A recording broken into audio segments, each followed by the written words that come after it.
of exporting the iron ores and the bauxite to be processed in Europe and China,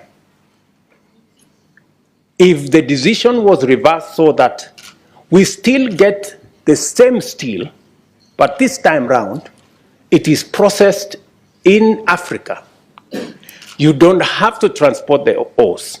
Use the renewable energy in Africa instead of the fossil fuel and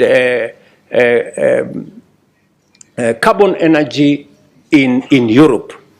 It is a simple decision. We will still get the steel for everybody, but let's change the paradigm.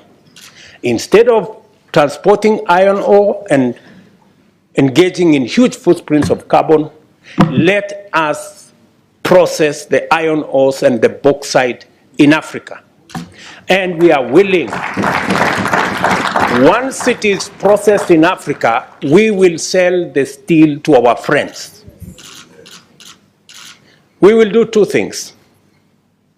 We will have created jobs in our continent. We will have done green for everybody, green industrialization for everybody. We will have reduced emissions for everybody. And we will have contributed to solving this big equation of carbon emissions.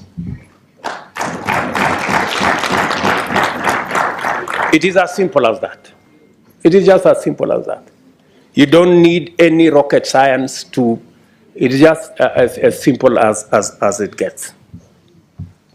Let me give you an example from Kenya. Kenya is a perfect case in point. Our comparatively small national grid is about 3 gigawatts, but consists of 92% renewable energy. We aspire to make our grid 100% renewable by 2030, in the next 8 years, while executing a quantum leap in grid size to 100 gigawatts and 100% renewable by 2040. The small grid size and relatively high energy cost, production cost that is in the past made it hard to attract energy-intense industry to Kenya. By recognizing the need to develop industrial anchor demand and shaping our plans accordingly, we have prioritized green industrialization and now aim to make carbon credits one of Kenya's biggest export products. In a month, we will have completed the institutional and legal framework for us to access, manage, and participate in the carbon market space. For the record,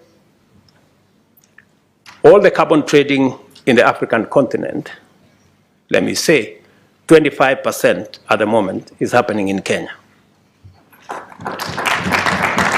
I want to encourage us as a continent that is the future.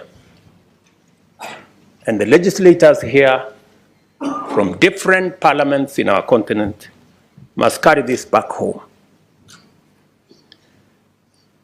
To support this, we are working on the appropriate institutional framework to anchor carbon market regulation, align fiscal incentives, and a green investor-friendly environment that ensures communities benefit as businesses also flourish. We are therefore organizing and building our internal government capacity accordingly.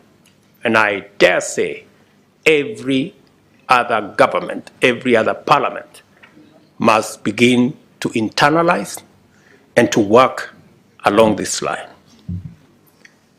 The same will be true for our food production. As the world embraces regenerative agriculture, we recognize that our agricultural practices largely comply with the new approach.